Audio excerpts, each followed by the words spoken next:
비판은 일상에서 흔히 일어나는 일입니다.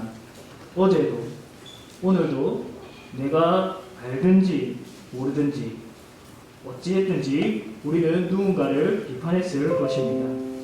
사회에서, 직장에서, 학교에서, 가정에서 그 어디에서든지 흔히 볼 수 있는 문제이죠. 우리는 항상 누군가를 비판했고 또 누군가로부터 비판을 듣기도 합니다. 오늘 말씀에서는 예수님께서 비판하지 말라라고 가르쳐 주십니다. 그렇다면 비판 자체를 완전히 그만두어야 할까요? 그렇지는 않습니다. 모든 비판을 금하는 건 아닙니다. 비판에도 순기능이 있지요. 비판은 상대방의 부족한 점이나 잘못된 점을 깨닫게 하고 발전을 도모하게 합니다. 정부가 국민을 위한 정책을 펼치지 않으면 국민으로서 비판할 수 있습니다. 직장에서도 서로 간에 건전하고 적절한 비판이 있다면 업무 능력과 효율이 상승할 수 있습니다. 문제는 실제로 건전한 비판을 하는 경우가 그리 많지 않다는 사실입니다. 상대방을 온전히 세우게 하는 것이 목적이어야 하는데 비판을 위한 비판을 할 때가 많다는 것이지요. 타인을 위한 선한 목적이 아니라 비판하는 행위 자체에 마음이 온전히 빼앗겨버리는 것입니다. 왜 사람들은 비판을 많이 할까요? 우리 안에 있는 타락한 본성이 그것을 좋아하기 때문입니다. 짜릿한 쾌감을 선사하기 때문에 아주 중독적입니다. 따라서 자주 비판하는 모습에서 벗어나기가 쉽지 않습니다. 타락한 본성에서 비롯되는 비판은 상대방을 위한 일도 아니고 더욱이 자기 자신을 위한 것도 아닙니다. 오늘 말씀에서 1절과 2절에 비판하는 그 행위로 인해 자신 또한 그 비판을 받게 된다고 말합니다. 우리 1절과 2절 말씀 함께 읽어보겠습니다. 시작!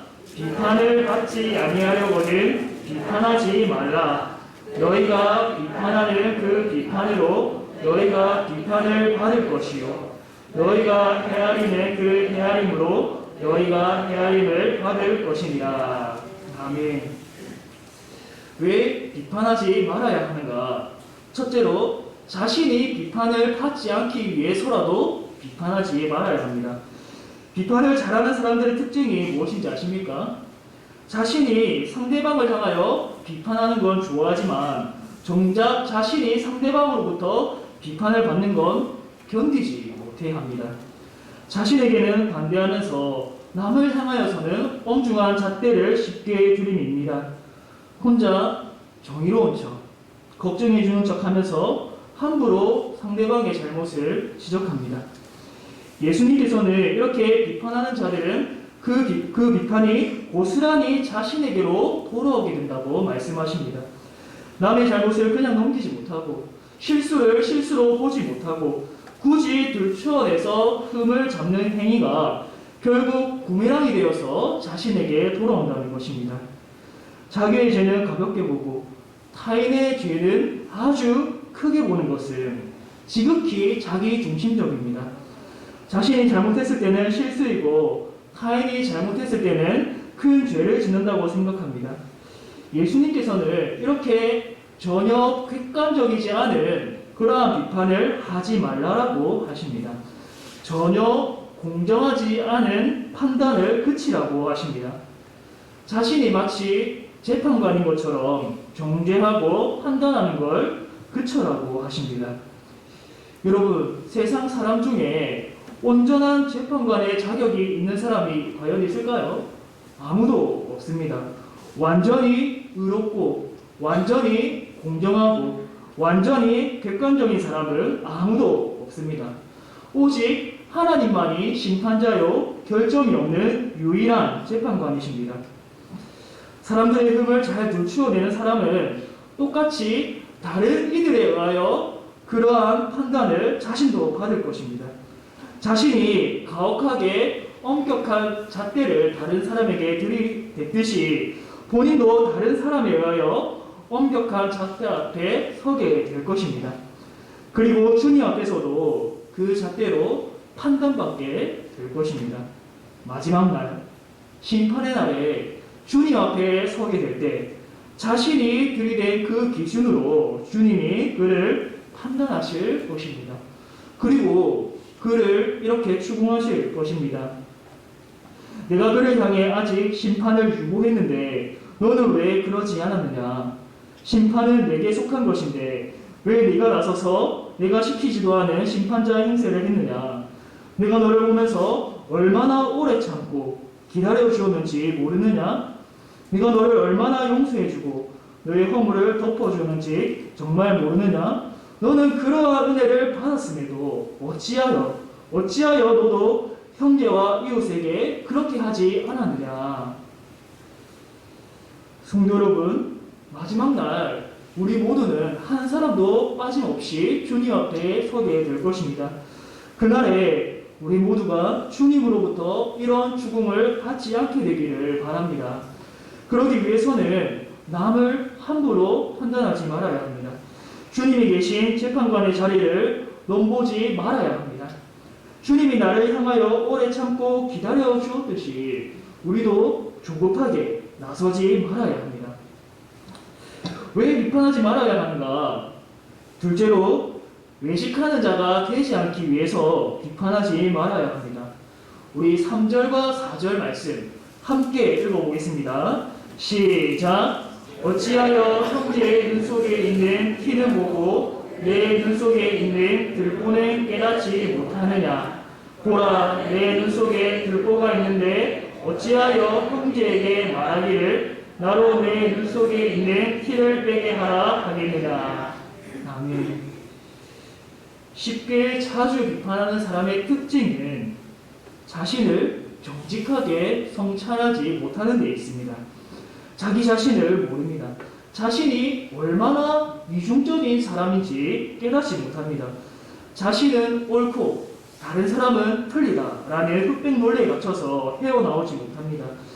주위 사람은 다 아는데 주위 사람은 다 말하고 있는데 자기만 모릅니다. 자기는 늘 의로운 줄 착각하면서 자기만의 그러한 세상에 살아가고 있습니다.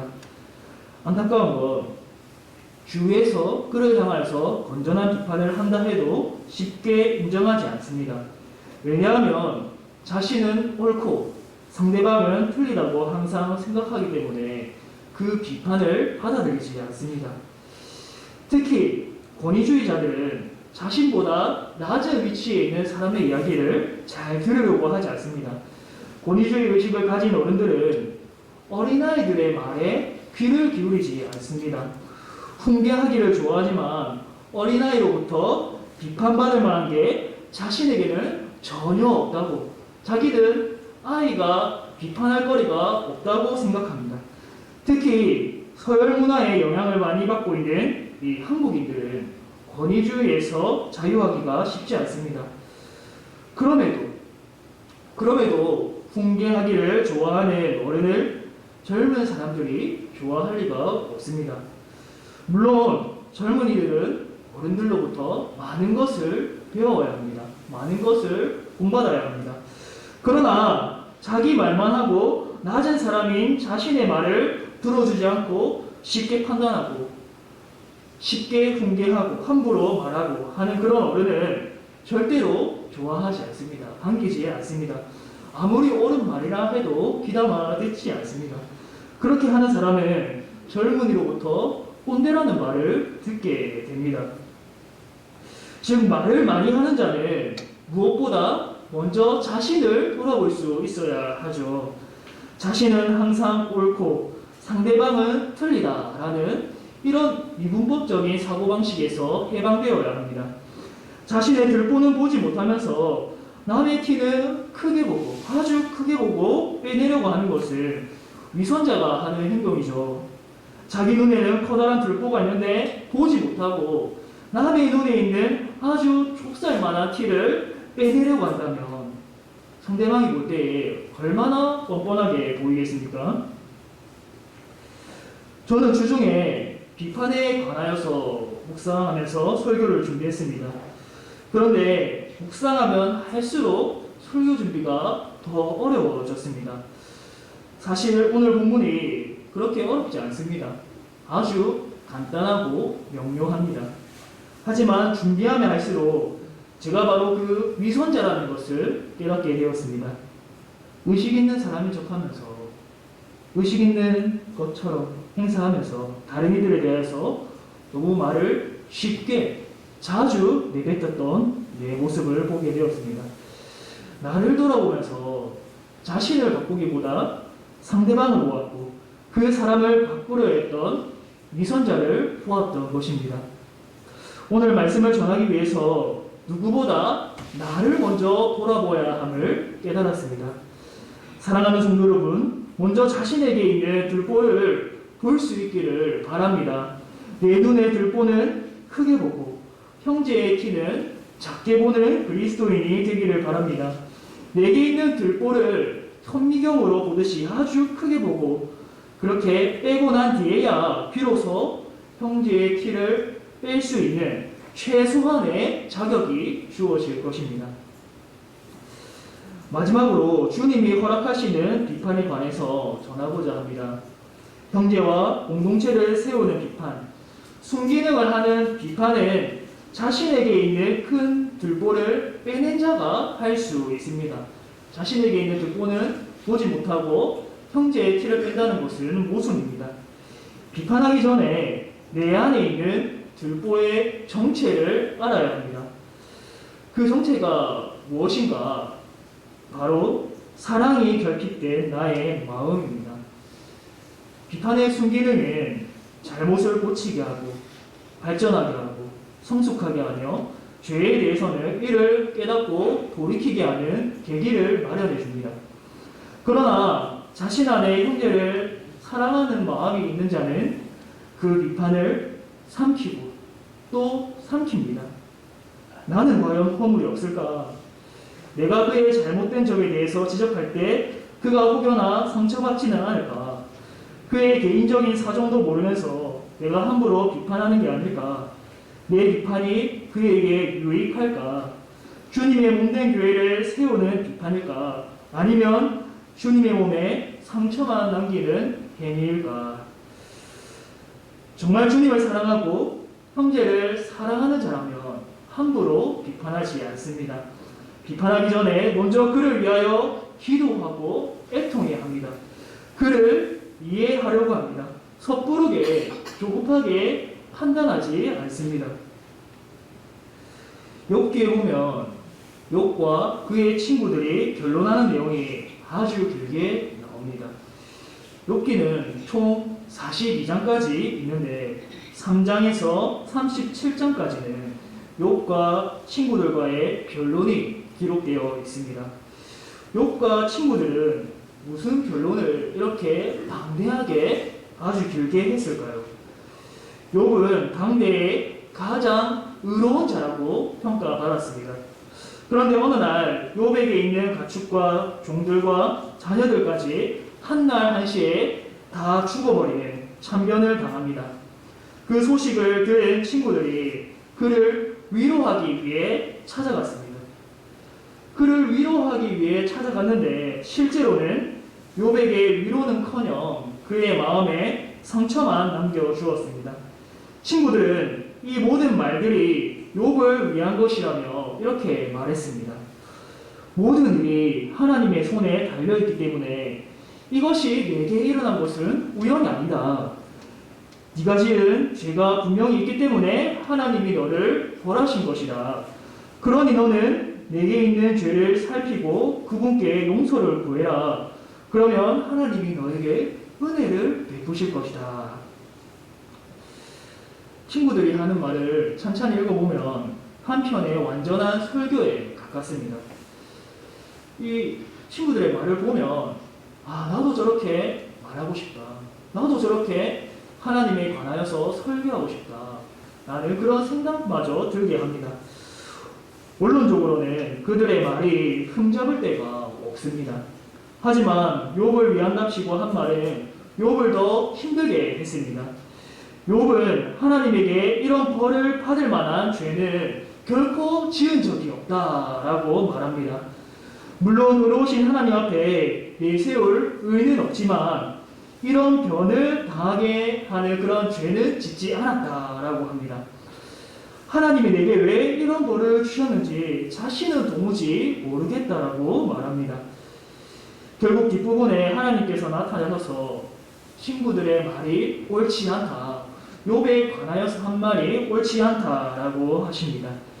그들은 하나님에 관하여서는 대부분 옳은 진리를 이야기했지만 적용을 잘못했습니다. 적용을. 욥이 큰 환난을 당한 건 그가 범죄해서가 아닙니다.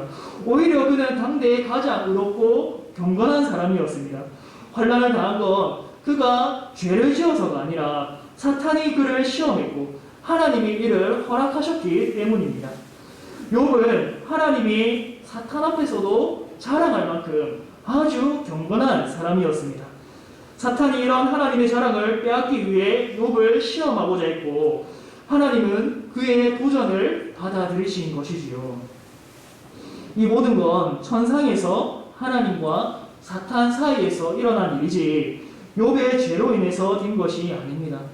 친구들은 이러한 사실들도 모르면서 성급하게 환난의 원인을 욥의 범죄로 보았습니다. 그들은 재판관처럼 판단하기보다 먼저 욥의 고통에 공감하고 위로해 주어야 했습니다. 비판하기 전에 그를 사랑해야 했습니다. 욥을 사랑하지 않았기 때문에 그의 고통에 대해서는 전혀 이해하려고 하지 않았습니다. 그저 자신의 의를 드러내고 또 욥의 죄를 들추어내는 데 급급했습니다. 성도 여러분, 비판을 잘하고 또 자기 주장이 강한 사람들은 가장 치명적인 들보가 무엇이냐면 그들 속에 사랑이 없다라는 것입니다. 사랑이 없으니까 형제를 배려하지 않고 업신여깁니다. 비판하고자 하거든 자신 안에 사랑이 없음을 먼저 깨달아야 합니다. 아무리 지혜 있는 말이라 할지라도 그것이 성경이 증거하는 진리라고 해도 사랑이 없으면 아무것도 아닙니다. 오히려 진리를 칼로 삼아서 상대의 마음에 상처를 입히고 피를 흘리게 하는 비극을 초래합니다. 아무리 좋은 말이라도 사랑이 없으면 아무것도 아닌 것입니다. 고린도전서 13장에서는 사랑의 능력과 그 위대함에 관하여서 잘 가르쳐 줍니다. 제가 한번 읽어드리겠습니다. 내가 사람의 방언과 천사의 말을 할지라도 사랑이 없으면 소리나는 구리와 울리는 꽹과리가 되고 내가 예언하는 능력이 있어 모든 비밀과 모든 지식을 알고 또 산을 옮길 만한 모든 믿음이 있을지라도 사랑이 없으면 내가 아무것도 아니요 내가 내게 있는 모든 곳으로 구제하고 또 내 몸을 불사르게 내줄지라도 사랑이 없으면 내게 아무 유익이 없느니라.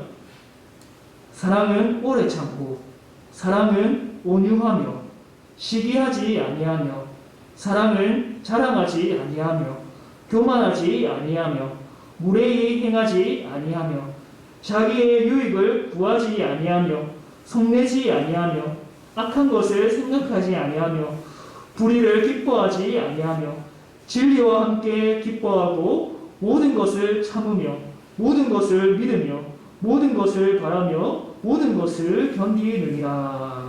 아멘. 천사의 말을 할지라도 사랑이 없으면 아무것도 아닙니다. 사랑은 무례히 행하지 아니하며 성내지 아니하며 또 불의를 기뻐하지 아니하며 진리와 함께 기뻐하고. 오해하지 말아야 할 건 불의가 있을 때에 무조건 넘어가고 덮어주는 게 사랑이 아닙니다. 사랑은 비판주의도 아니지만 무조건적인 포용주의도 아닙니다. 진리의 편에 서서 때에 따라서 필요한 공경과 쓰라린 책망과 비판도 필요합니다. 때로는 그 사람이 나를 미워하게 될 수도 있지만 그럼에도 불구하고 그의 영혼을 위하여서 그러한 것도 감수하고 때로는 비판할 때도 책망할 때도 필요한 것입니다. 문제는 그 안에 사랑이 있는가, 그 전에 내 안에 사랑이 있는가 하는 것입니다. 비판하기 전에 자신에게 사랑이 있는지 철저히 돌아보고 또 돌아보시기를 바랍니다. 반대로 자신이 비판을 들을 때 그 사람조차도 사랑하고 내게 있는 허물을 돌아볼 수 있어야 합니다. 나도 죄를 짓는 불완전한 사람이기 때문에 내가 보는 것보다 다른 사람이 나를 볼 때에 그 죄가 드러날 수 있습니다. 그 사람이 지적하는 부분을 돌아볼 때, 솔직하게 돌아볼 때에 그 비판의 전부가 사실이 아닐지라도 어느 정도는 내게 그러한 허물이 있음을 우리는 인정할 수밖에 없습니다. 이러한 사람은 참으로 상대방의 이야기를 잘 들어주고 또 자신을 잘 돌아볼 줄 압니다. 비판하는 사람을 미워하지 아니하고 또 그 사람도 포용해주고 또 그 이야기도 들어주면서 자신을 잘 돌아볼 줄 아는 사람이 형제를 사랑하는 사람이고 교회를 회복하게 하는 사람이고 날마다 그리스도를 닮아가는 자이고 하나님의 기쁨이 되는 자입니다. 비판하기를 좋아하는 못된 마음을 깨달아 돌이키고 그리스도의 마음을 품게 되시기를 주님의 이름으로 축복합니다. 사랑의 하나님 아버지, 우리가 감히 공의로우신 하나님 앞에 나아갈 수 없는 존재고 우리가 하나님 앞에 용서받을 만한 그러한 선한 모습이 없음에도 하나님께서 오직 은혜로 또 예수 그리스도의 공로로 인하여서 나의 죄를 사해 주시고 용서해 주시고 덮어주시고 안아주시니 감사를 드립니다. 우리가 이러한 하나님의 사랑을 늘 기억하면서 우리가 어디에 있든지 그 사랑을 실천하는 자가 되게 하여 주옵소서. 하나님의 사랑을 머릿속으로만 아는 것이 아니라 가슴으로 알고 느끼게 하여 주시고 또한 나의 손과 나의 발로 다른 사람들에게 그 사랑을 실천하게 하여 주옵소서. 무엇보다 우리가 혀를 잘 절제하게 하여 주시고 이 혀로 다른 사람을 공격하고 상처 입히고 피를 흘리게 하는 것이 아니라 다른 사람을 세우고 다른 사람을 사랑하는 그러한 혀로 사용할 수 있도록 주여 우리의 연약함을 도와주옵소서. 우리가 공동체 생활을 할 때에 형제의 허물이 보일 때에 성급하게 판단하고 비판하지 않게 하여 주시고 그 이전에 형제를 사랑하며 형제를 위해서 기도하며 형제를 생각할 때에 우리가 가슴 아파하면서 주님 우리가 먼저 사랑의 공동체가 될 수 있도록 주여 도와주옵소서. 이 모든 것 예수님의 이름으로 기도드립니다. 아멘.